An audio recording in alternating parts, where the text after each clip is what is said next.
ఇంటింటి గృహలక్ష్మి. ఇక పిల్లలందరికీ కూడా ఇంటి పనులు అప్పగిస్తుంది తులసి. దాంతో మమ్మీ ఎందుకు ఇలా బిహేవ్ చేస్తుంది అనుకుంటారు పిల్లలు. అలాగే 10 నిమిషాల్లో ఇంటిని క్లీన్ చేసి మనమేంటో చూపిద్దామంటూ హౌస్ క్లీన్ చేసే పనిలో పడతారు పిల్లలు. ఇక దాంతో అది చూసిన తులసి, ఇది మీకోసమేరా, అంతా మీ మంచి కోసమే చేస్తున్నా, ఏమీ అనుకోకండి అని అంటుంది తులసి. ఇక శృతి అంకితులైతే పిండి వంటలు చేయడానికి పొయ్యికి పూజ చేయమని పని మనిషి రాములమ్మంటే, పొయ్యికి కాదు తులసి ఆంటీ కాళ్ళకి నమస్కారం పెట్టి అప్పుడు మొదలు పెడతామంటూ తులసి కాళ్ళపై పడతారు. ఇక అది చూశాక వాళ్ళ ఓవర్ యాక్టింగ్కి అంతే లేదనిపిస్తుంది. ఇక అందరూ ఈ హడావిడిలో ఉంటే నందు ఏదో ఆలోచిస్తూ టెన్షన్ పడుతూ ఉంటాడు. ఇక అది గమనించిన తులసి ఎందుకు టెన్షన్ పడుతున్నారని అడుగుదామనుకుంటది. కానీ నాకెందుకు వచ్చిందిలే అని వెళ్ళిపోతూ ఉండగా ఇక ఇంతలో నందు పిలిచి, నాకు ఒక ప్రాబ్లం ఉంది, దానికి సొల్యూషన్ చెప్పవా అని అడుగుతాడు.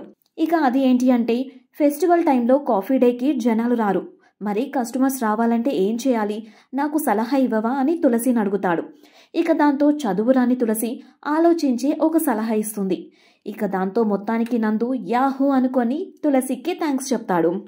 ఇక సంక్రాంతి పండక్కి అందరూ ఉదయాన్నే 4 గంటలకి లేవాలని ఆర్డర్ చేస్తుంది. ఇక దాంతో మొత్తానికి అందరూ కూడా 4 గంటలకే భోగి మంటల దగ్గరికి వచ్చి భోగిని ఆస్వాదిస్తూ ఉంటారు.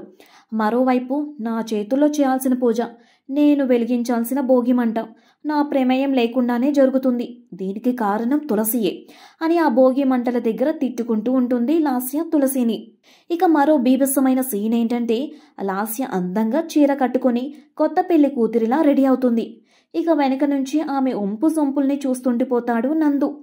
అది గమనించిన లాస్య ఇక తన పర్ఫార్మెన్స్ లెవెల్స్ని పెంచేస్తుంది. దీంతో నందు బాగున్నావని సిగ్గుపడుతూ చెప్తాడు.